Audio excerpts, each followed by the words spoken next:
Kira-kira nggak ada niat buat ngehack nuklirnya Korea Utara? Kalau diarahin ke gedung DPR sih nggak apa-apa. DPR negeri Wakanda, nanti kena delik loh. Iya, enggak, kalau kita bukan negeri Wakanda, kalau kita DPR Irlandia. Oh, Irlandia. Kita harus meniru Korea Utara sebenarnya gitu. Oke, dari sisi mananya kira-kira? Berapa kerugiannya dari 3 akun itu? Aduh, mungkin ya banyak aja lah gitu. Oke. Kalau mungkin nilainya saya nggak hitung soalnya kalau nilainya. Kalau mau dikalkulasikan ya 10 juta ke atas lah ya. Oke. On your mind, bicara santai. Halo teman-teman semua, Assalamualaikum warahmatullahi wabarakatuh. Kembali lagi bersama saya Yusril Iza Mahendra di podcast Bicara Santai. Hari ini saya mau ngobrol dan bicara santai lagi dengan satu anak muda di NTB. Kalau kemarin saya ngobrol dengan anak muda aktivis ya. Nah hari ini saya mau bicara santai dengan seorang gamers ya, ahli IT juga nih di NTB. Saya sedang bersama dengan Bang Raden Yudhistira. Ya. Malam Bang. Malam. Sehat Bang ya? Alhamdulillah sehat. Oh iya, kok kayak gini Bang, dingin? Iya, sorry. Aman Bang ya? Aman sih. Jadi teman-teman semua, hari ini saya mau bicara santai dengan Bang Yudis ya. Saya panggilnya Bang Yudis aja nih. Boleh. Oke. Sama Bang Yudis mau bicarain satu isu nih Bang. Iya. Kebetulan kemarin saya baca di Twitter, itu sampai jadi trending di Twitter. Iya. Jadi banyak suara yang menginginkan harusnya Kominfo itu diblokir aja gitu. Kira-kira ada masalah apa nih Bang? Sampai akhirnya banyak gamers ya, kemudian para pecinta media sosial itu akhirnya kemudian jangan kami dong yang diblokir, tapi harusnya Kominfo. Insiden apa sih Bang? Itu sebenarnya terjadi mungkin ada 4 hari 5 hari yang lalu ya. Itu Kominfo tiba-tiba ngeblokir beberapa situs entah itu situs game atau situs web pembayaran, khususnya Steam dan PayPal. Itu contoh 2 center yang ibaratnya pada zaman ini harus kita pakai gitu. Ibarat Steam itu khusus untuk anak muda para gamers, dan PayPal tuh kebanyakan yang pakai itu para desainer, artis biasanya, terus atau programmer. Mereka kan dapat uangnya kan gajinya tuh dari PayPal sebenarnya. Bukan dari pembayaran via apapun, karena PayPal tuh yang bisa mengakomodir mereka, istilahnya mengakomodir mereka supaya bisa nanti gajinya mungkin dapatnya langsung dari pemesan atau pembelinya gitu. Oke, saya sih sebenarnya gini Bang, kurang paham tentang itu. Makanya juga mungkin saya sekaligus menyimak juga apa yang Abang sampaikan, dan juga teman-teman di podcast Bicara Santai juga nanti bisa dapat info nih, kemudian dapat pencerahan lah gimana sih. Apa sih yang dimaksud dengan PayPal? Itu pertama, saya nggak tahu. Kemudian kedua, berkaitan dengan yang diblokir itu satuan aplikasi games. Steam. Ya, sebenarnya bukan cuma Steam doang, ada Epic Games, terus ada dulu kemarin tuh ada Battle.net, cuman Battle.net sekarang sudah daftar di PSE. Nah, terus ada juga Yahoo yang kita bisa pakai dulu. Iya.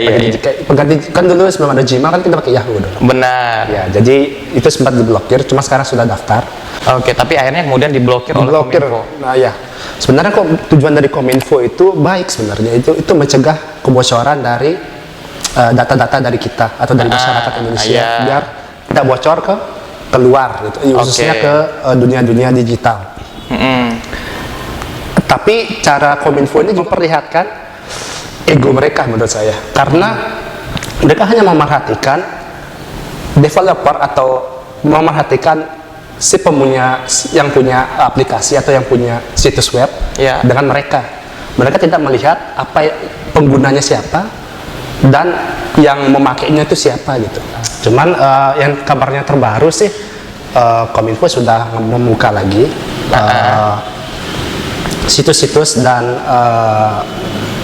situs game yang sudah diblokir sebelumnya itu, karena mereka tujuan mereka tuh dibukanya itu cuma 5 hari sebenarnya. Tujuan mereka ngebuka tuh supaya kita tuh ambil dulu aset kita dari situs itu. Seperti itu. Abang termasuk orang yang diblokir nggak? Oh, jangan salah Mas. Saya tuh aplikasi yang saya pakai itu ada tiga-tiganya diblokir semua. Iya. Itu gimana responnya pas pertama ngebuka itu langsung diblokir? Itu kapan tuh? Itu ya sekitar mungkin seminggu yang lalu atau seminggu kurang lah setelahnya gitu. Itu ya itu tiba-tiba aja keblokir itu kan, PayPal tidak bisa dibuka, Iya. misalnya kayak koneksi tidak terhubungnya apa segala macam, kita tidak tahu. Tapi ada juga yang bilang gini sih bang ya, ya emang harus sih kalau games itu diblokir karena dampak dari gamesnya yang mungkin bisa merusak generasi dan lain sebagainya. Kayak pandangan abang gimana? Ada game penghasil, maksudnya kita menghasilkan dari game. Ada Iya. juga game yang cuma untuk fun doang, gitu, cuma untuk bersenang-senang. Nah, kalau yang diblokir ini? Kebanyakan yang ini yang menghasilkan Oke. sebenarnya. Tapi ada juga yang menghasilkan, tetapi itu menurut saya tidak baik atau haram lah istilahnya gitu. Kayak situs-situs game judi, kayak situs bonga apa segala macam, domino itu kayak itu kan ibaratnya game yang emang menghasilkan, tapi itu jatuhnya ke judi. Tapi katanya yang saya baca nih kalau domino apa namanya? Domino. Kalau domino itu katanya cuman game biasa aja kayak main kartu biasa katanya. Itu kan yang jadi Kominfo langsung ngomong kayak gitu. Kalau domino itu kan kayak main kartu biasa aja, nggak usah diblokir katanya. Tapi yang di satuannya diblokir gimana? Iya, itu saya juga bingung sih mikir Kominfo-nya apa gitu Mas ya. Cuman mungkin mereka nganggapnya oh cuma game kartu gitu kan. Oh cuman game gaple atau segala macam gitu kan. Iya. Tidak mengkhawatirkan lah setelahnya gitu. Iya. Tetapi ada juga sih beberapa yang sudah daftar PSE, game judi. Oh. Sudah daftar PSE. Ya itu sih sebenarnya ya yang dilema sih sebenarnya. yang mungkin menurut saya ya, menurut saya Kominfo kemudian kenapa memblokir game PSE ini ya khawatirnya orang berjudi di situ. Iya. Akhirnya kan kemudian ya itu merusak generasi lah bahasanya seperti itu. Iya kan? benar. Iya, saking jengkelnya ya sampai membuat hashtag. Oh sampai ada juga sampai buat petisi gitu Mas. Petisi. Ya? Petisi beneran petisi. Oke. Dan itu petisinya sudah sampai 10 ribuan katanya. Luar biasa ya. Itu saking mereka tuh kayak ingin aset mereka tuh kembali lah istilahnya gitu. Dari pandangan gamers ya. Game mereka diambil, mereka udah bayar nih. Game mereka tiba-tiba diambil atau diblokir lah game mereka. Pasti mereka juga ya rada protes gitu. Apalagi yang baru-baru beli game kemarin gitu. Sakit hati lah Sakit pasti. hati lah Mas. Iya. Ya apalagi sekarang kan sudah zaman digital ya Mas ya. Iya. Digital. Terus itu ada namanya juga e-sport. Pernah dengar e-sport? Iya. Ya, e-sport, penghasilan e-sport di dunia itu paling besar tuh dari Dota sebenarnya. Oke. Itu grand prize-nya sampai triliunan. Artinya prestisius. Iya. Oke, akhirnya Jadi ketika zaman digital, terus kita tuh ngeblokir digital, ya udah kita balik lagi ke zaman batu gitu. Oke. Kapan majunya kalau kayak gitu Mas? Nah, Dan mereka juga Kominfo berstatement tuh siap mendukung katanya. Itu statementnya masih ada screenshotannya tahun lalu. Kami siap mendukung industri 4.0. Oke. Tahun depan di blok 4.0. Terjadi 3.0 sekarang. Gitu. atau mungkin 0.0 ya. Ya 0.0 minus malah Mas. Ya, gitu Mas, seperti itu. Nah ini menjadi menarik teman-teman semua ya. Saya bicara santai dengan Bang Yudis ini. Jadi beliau punya 3 akun ya yang kemudian diblokir Iya. oleh oleh Kominfo ya di negeri Wakanda. Ya, Kominfo negeri Wakanda. Berapa kerugiannya dari 3 akun itu? Kalau dari abang sendiri nih? Aduh, mungkin ya banyak aja lah gitu. Oke. Kalau mungkin nilainya saya nggak hitung soalnya kalau nilainya. Kalau mau dikalkulasikan ya 10 juta ke atas lah ya. Oke, ya, tapi kan itu lumayan. Iya. Banyak kan? Iya. Emang lumayan banyak. Menarik memang kalau kita bicara tentang dunia games ini karena image di tengah-tengah masyarakat kita ya yang di framing oleh publik kita bahwa games ini selalu berdampak buruk bagi kehidupan ya. Games itu selalu berdampak tidak baik bagi perkembangan generasi. Padahal sekarang di era digital games itu dijadikan atau masuk di cabang olahraga loh. Wih, yang tadi saya bilang e-sport. E-sport itu Iya. diperlombakan. Itu kemarin di SEA Games atau saya lupa SEA Games atau Asian Games itu Iya. sampai ada e-sportnya. Iya. Mereka kayak ngadain satu cabang olahraga. Itu cabornya e-sport. Ya bagaimanapun kita sebagai orang yang hidup di era digitalisasi harus hidup beriringan. Iya. Ya, kita nggak boleh anti sama teknologi. Iya. Ya tinggal kita memilih. Kalaupun itu kita lihat itu sebagai sesuatu hal yang buruk, ya kita tinggalkan, kita jauhi. Kan ada juga orang yang suka pada hal itu belum tentu orang lain suka. Iya, benar. Kan seperti itu. Jadi ibarat itu teknologi itu subjektif sebenarnya. Oke. Itu bisa dinilai oleh masing-masing orang, entah Oke. itu baik atau buruknya. Tapi kita tidak bisa kayak menghentikan perkembangan teknologi gitu. Mau se komunis apapun negara itu pasti teknologinya pasti tinggi gitu. Iya, iya, iya.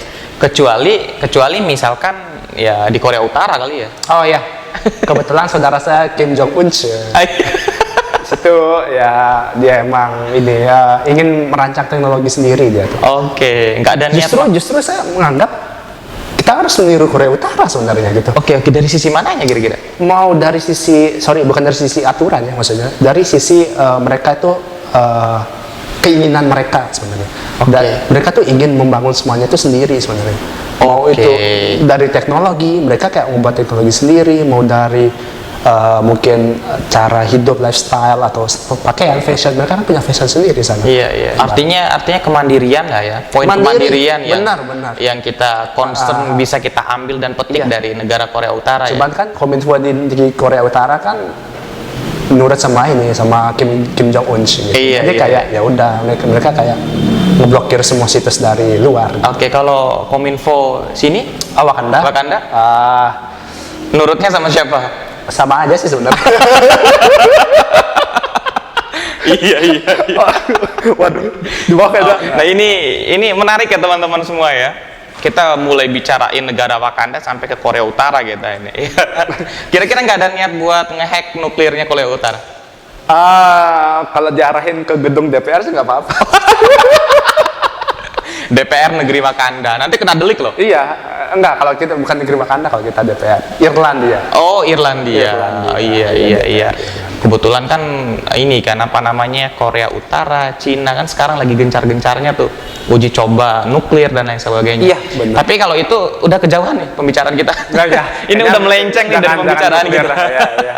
Ya, tapi ada teknologinya sih. Iya, ada teknologinya. Nah, kembali lagi ke tadi tuh, 4.0. Sekarang kan udah masuk ke 5.0 kan. Iya.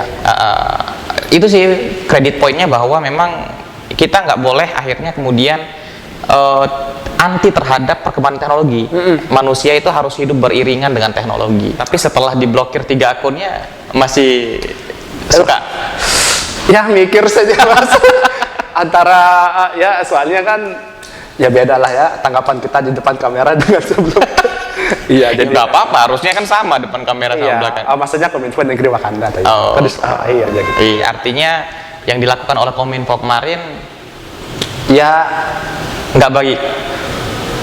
Ada baiknya, ada tidaknya.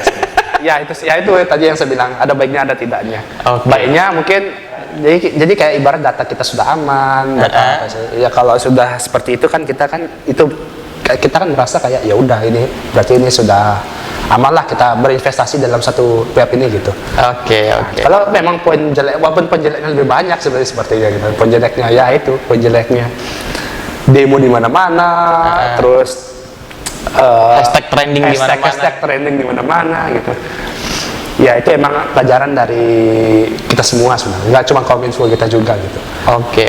Jadi tidak ada situs web yang aman, tidak ada game-game yang aman menurut saya. Oke, jadi teman-teman ini pandangan seorang gamers sekaligus seorang ahli IT lah ya untuk melihat bagaimana sih kemudian teknologi itu bisa beriringan hidup bersama dengan kita anak muda siapapun ya yang ada di Indonesia lah. Bagaimanapun ke depan kita harus juga punya mindset yang sama bahwa teknologi ini bukan semacam parasit ya, atau mungkin semacam racun bagi kehidupan kita, tetapi teknologi digitalisasi ini harus terus kita dorong. Tinggal kita ya mengisi diri kita agar kemudian bisa memilih ini yang benar, ini yang salah dan lain sebagainya.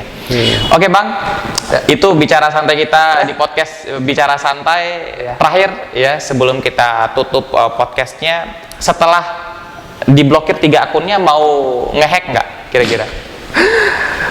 Saya mengikuti pemerintah saja gitu. Oh, ngikutin. Berarti nggak masalah akunnya diblokir? Ya karena mereka udah janji untuk ngebuka akun-akun itu. Kalau misal developer atau yang punya situs-situs itu sudah daftar di PSE.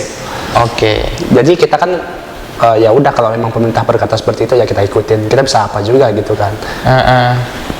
Ya mungkin untuk tahun depan mungkin hashtag ganti press. Apa ya? presiden. Waduh, bahaya ini. Bahaya ini. Belum, Bang. Ini masih tahun 2022.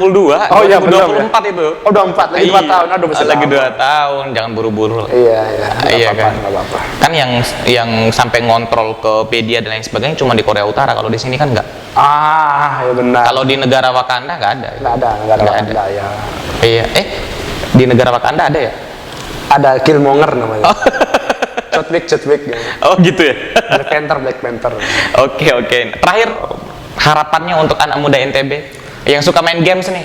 Wah, harapannya ya. Karena banyak orang yang main games ini ya akhirnya bisa terbengkalai kuliahnya. Ya kemudian kalau main games dapat uang mungkin bagus. Tapi kalau main games tiduran ngerusak kasur aja kerjaannya. Apalagi merantau dari Bima misalkan kan. Iya. Itu kan kasihan orang tua. Benar. Gimana harapannya buat teman-teman? Ya, untuk teman-teman harap sabar, kita tetap harus stay calm. Oke. Kita harus mengikuti apa kata pemerintah. Ya, kembali lagi ke diri kita. Kita yang mengendalikan pikiran kita yang mengendalikan tubuh kita juga yang mengendalikan apa yang kita inginkan. Jadi jangan biarkan hal-hal seperti itu merusak kreativitas kita. Sebelum kita tutup Bang, kami dari podcast Bicara Santai punya satu souvenir. Oh iya, ada. Ada souvenirnya. Apa? Ih, sabar, Oh, iya, belum kan? belum. Ada satu souvenir. Jadi souvenir ini bentuk terima kasih kami kepada Abang. Oh iya. Udah mau gibahin Kominfo negara Wakanda. Wakanda. Oke, Kominfo Wakanda. Supaya kita kemudian punya pikiran dan ya minimal mewakili teman-teman yang suka games Oh, iya. di luar sana. Iya. Udah merasa mewakili nggak? Saya mau mewakili mungkin 50% mungkin ya. Oke. Karena 50%-nya mainnya judi main slot gitu kan. Oh gitu. Ya, itu masih berkeliaran ya. Oke. Iya. Jadi teman-teman kalau merasa diwakili, komen di bawah ya. Kalau enggak, tetap harus komen. Aduh. Jadi ini Bang, souvenir dari podcast Bicara Santai. Nah teman-teman di podcast Bicara Santai, ini souvenir support by Oni Kreatif ya. OC Plakat, tempat pembuatan souvenir paling recommended lah di Kota Mataram. Nanti teman-teman kalau mau pesan souvenir seperti ini, ya hubungi kontak person yang saya cantumin di video dan di deskripsi video. Ini Bang bisa diterima Oh, ya. souvenirnya? Oke. Terima kasih banyak Bang Oh, ya. Oke, mudah-mudahan dengan souvenir itu akunnya Abang kembali lagi. Itu yang paling penting Mas, yang terakhir paling penting. Oke, Ya. mudah-mudahan kita ketemu lagi di podcast selanjutnya. Oh, siap. Dan Abang nggak dipenjara karena nyebut terus Kominfo negara Wakanda. Wakanda. Bukan plus 62 ya. Bukan plus 62. Oke, teman-teman semua, saya sampaikan terima kasih. Saya Yusril Zamhendra bersama dengan Bang. Bang, fokus dulu sana Bang. Oke, saya Yusril Zamhendra bersama dengan Bang Raden Yudhistira. Oke, menyampaikan salam hangat. Mudah-mudahan kita selalu sehat dalam terus memperjuangkan kepentingan para gamers. Iya, benar. Benar nggak? Benar sekali. Apalagi yang mau disampaikan? Sebentar aja dulu. Tidak ada penyadapnya tidak. Apa? Penyadap. Nggak ada. Oh, nggak ada. Oh, ya, Nggak aman. ada. Itu tombol nuklirnya Rusia di situ. Oh, seriusan. Jangan dipencet. Udah. See you next time teman-teman. Sampai jumpa di podcast selanjutnya. Oke. Makasih Bang. Ya, makasih.